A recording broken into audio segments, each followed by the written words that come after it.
Hello, Internet. Hello, Facebook. Hello, YouTube. Hello, Instagram, and anywhere else this video may appear. My name is Samuel Huber from SamuelHuber.net, Huber Family Adventures on Instagram, and Samuel Huber on Facebook. Welcome to another segment of Heroes of Autism. I'm here tonight with Ms. Smith, and she's going to tell us a bit about her book, What About Me? Yes. All right, Ms. Smith, let's start off. Tell the audience a bit about yourself. Yes. Hello everyone. My name is LVonne Mcmillian-Smith. I'm the author of What About Me. I currently work as a special instructor with families who have children with special needs and special healthcare needs. And I have two beautiful children, Jordan and Jada. Jordan's 12 and Jada's 7.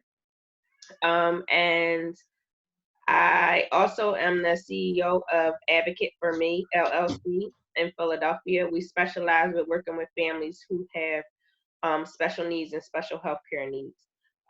Working in early intervention, I work with a lot of families who have children who are diagnosed with autism, and I work with them one-on-one. And then my son, he actually has a special healthcare need. So that's my passion, is to offer resources, advocacy, and training to families who have children. So I'm guessing your son is your huge inspiration. Basically, that's what you're saying.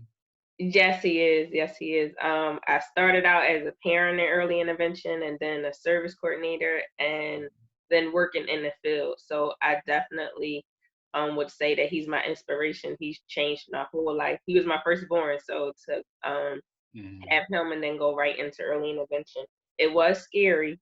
I definitely say it was scary, not knowing what to expect, and because he was born at 2 pounds 2 ounces, Mhm. not knowing what to expect. And then now he'll be 13 in June. So it has Teenager. really been a journey, but I wouldn't change it for the world because he actually showed me my purpose. That's absolutely beautiful. What advice would you have for out there for parents who are just starting to go through this early intervention, whether it be autism or something medical? I would say first, especially when you're receiving a diagnosis, is to, I know it's a lot to take it in all at the same time. So the first thing that I would say is to breathe. Because that's what I had to do. I was like, what did you say? But yeah, definitely breathe. um any questions that you might have, write them down. You might not have them at that moment because you're actually hearing a diagnosis or hearing whatever, what the medical diagnosis may be. But definitely when you get home, definitely write down questions and then follow up with your doctor or counselor, whoever may have diagnosed the child, with the questions. There's nothing wrong with asking questions and doing the research. I would also say just don't overwhelm yourself with doing the research on a diagnosis, only because it'll take a toll on you. Mhm. And at that time there is a lot of emotions. Sometimes the parent may go through, guilt, like, is it my fault, or was it me, or could I done anything different? And I would definitely tell you not to do that. Although I can't, that's one of the emotions that you will go through. But Mhm. um, don't blame yourself. Just be able to be there and a support and an advocate for your child and be a voice for them. All right, that was a great answer. So I'm guessing this led to your book. How do Yeah. you go from early interventionalist to an author? So, uh, well, from the business, I was getting a lot of questions from families as to what they should do when their child starts childcare. Mhm. Because of the age range that I work with is birth to 3 and then 3 to 5. So a lot of them had children that was home with them for the first 2 years, and then now their child was transitioning into childcare. And then most of the children that I see them in their childcare setting.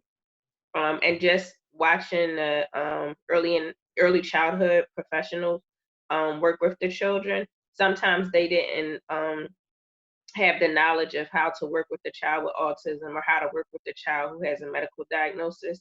So the first thing that I wanted to do with the children's book was to make sure that I shared everybody's um like everybody's journey with the child that has a diagnosis. So in the book you'll see the staff not knowing how to work with the child, but then later on learning how to work with them because a specialist comes in to help them.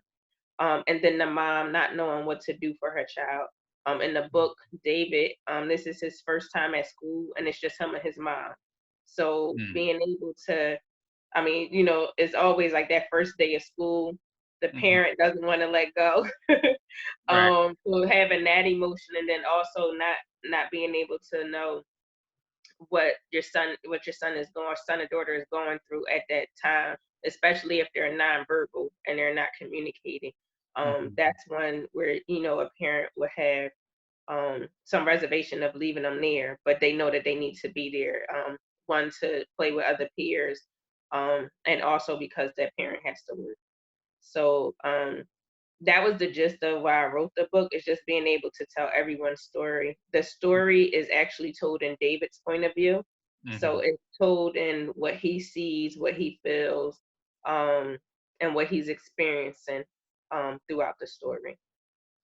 So you're saying that this book is to help parents understand what their child is seeing and possibly hearing and feeling. Yes, yes. Awesome. So does this book just pertain to nonverbal kids, or can this book be applied to kids that can talk, or parents with the kids at the same age range? It can be for kids at the same age range. I've read the book to children in emotional support classroom, Mm. as well as reading it to children in kindergarten all the way up to fifth grade. So some of the questions that I asked them, what's a special instructor? What's observation? Like I would ask those type of questions to children that's in third to fifth grade. And then in the younger classrooms, like in early childhood, or in first and second, I would ask them questions as to what David was feeling in certain parts of the book. So I would say that the book is good for anyone who has a child between the age of 2 all the way up into the third grade. For those of my audience who don't know, what is an emotional support classroom? Emotional support classroom, depending on the school district, it could be a child who's on a spectrum, or a child who struggles with social and emotional skills. So they call it an emotional support classroom. Gotcha. Okay, this leads to my next question. Um, Through all your years of being in early intervention, what do you love about it? But also, what would you like to see change in the process of early intervention? Oh, that's a good question. um, the one thing that I do love about it is watching a child that I start with on day one, who one, it may be nonverbal, or maybe not being able to crawl, or not being able, the parent is not able to communicate with the child.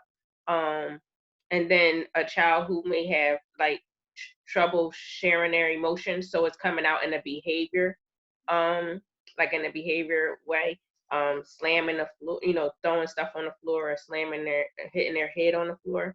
Hmm. So those types of things, when I come in on the first day, watching them progress, because we do monthly reports every 3 months, and quarterly reports every 3 months, and to watch the child progress from walking in and maybe only saying 10 words to in 3 months saying 50 words, and then 3 months having 2 3 word phrases. And sometimes it's not that fast, sometimes it may take the child longer, but just being able to see them grow and develop in the way that they would develop at that age level. So that's the one thing that I love about my job. That was the one thing that brought me to early intervention, was me watching my son go through the same thing. Hmm. Um, Being able, because when he started early intervention, he wasn't holding his head up. He wasn't doing belly time because he was 6 months old, and he had stayed in the NICU for 3 months. So he was used to being in the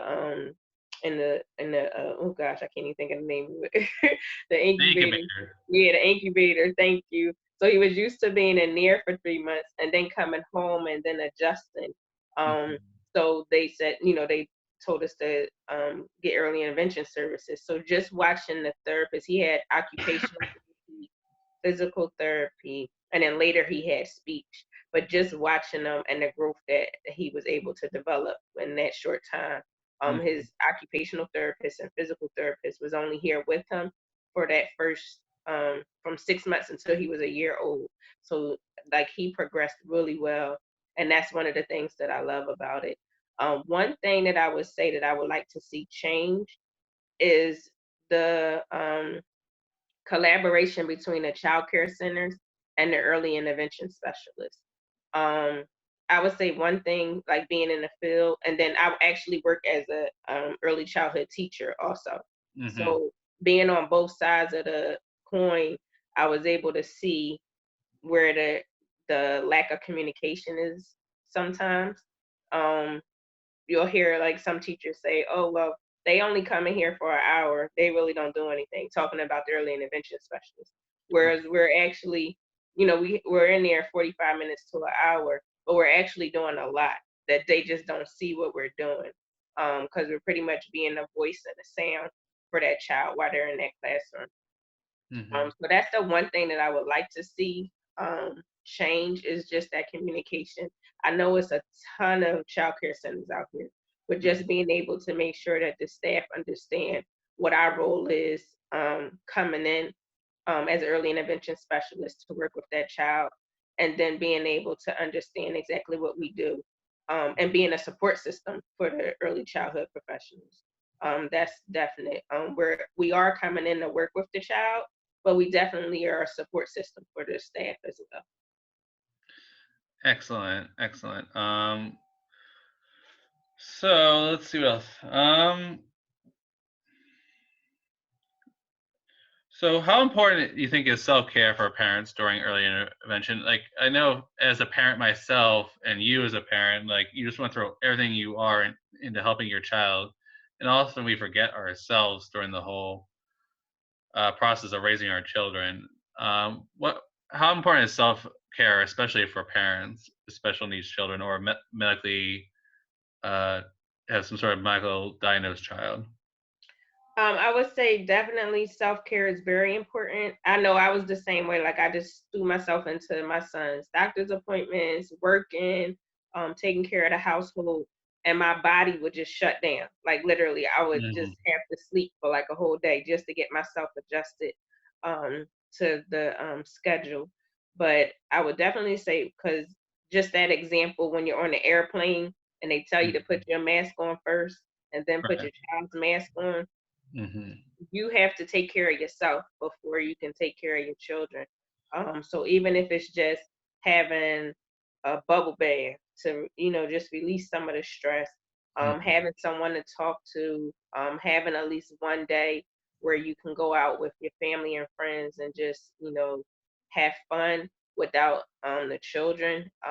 That's very important. I know one of the things that advocate for me, the business, we host a Autism Moms Night Out in the month of April. Our first one was last year in 2019.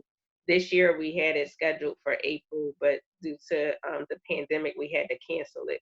So Mhm. I definitely that day I cater to the moms who have children with autism.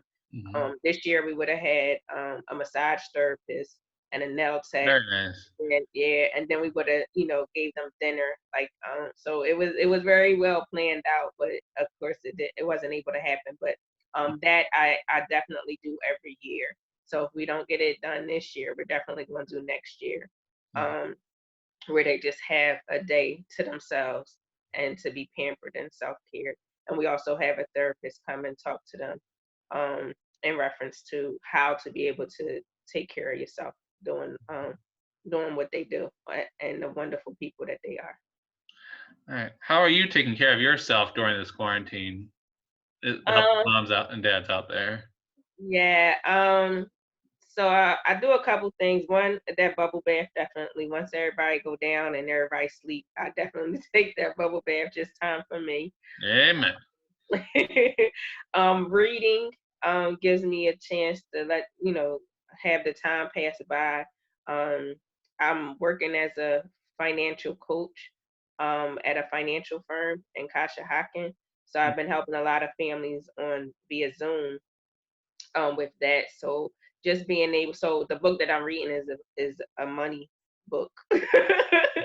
So just being able to be able to help others, that's that and myself. That's self care because I'm always in that realm of advocating for families, and then just spending time with my family. So we do have like a schedule where they Mm. have their school schedule, I have my work schedule, but just being able to sit down with them um, and just be able to talk, how they feel and being able to deal with what we're going through right now. Excellent. So, how can my viewers buy your book or get in contact with you in order to get a schedule a reading or some sort of event with you? So they can purchase the book on Amazon.com. You will have Right to now, type folks. in you will have to type in my name, which is LVonne, LVonne, and then last name McMillan, Mcmillan. Only because if you type in the title of the book, What About Me, it'll be a whole lot of books that'll come up. So if you type my name in, you'll see about 3 books that'll come up if you type my name in. I did collaborative books with Erica Gilchrist. So you'll see those 2 books come up called Women Thriving Fearlessly. And then you'll see What About Me. So you just click on What About Me. And you can purchase the book, like I said, from Amazon. And it's in Kindle edition as well as the paperback edition. I also do have books here with me. So you can email me at advocateforme, the number 17 at gmail.com, and you could just put book in the subject and then contact me and we can make arrangements for you to get the book. I also am on Facebook, Instagram. So on Facebook, I have a personal page, LVonne McMillan, and then I have a business page called Advocate for Me. So you can reach me on both of those. On Instagram, it's LVonne underscore McMillan underscore advocate for me.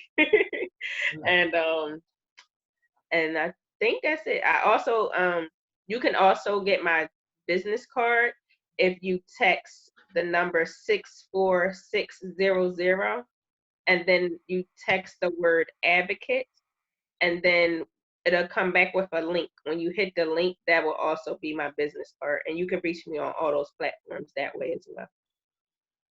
All right, folks, you heard it here. Please subscribe below and find this book. It's called What About Me? Hope you're all being safe out there. Enjoy your upcoming week. Thank you for coming on our show, Ms. Smith. Yep. Thank you so much. And we'll see you around next time, Internet.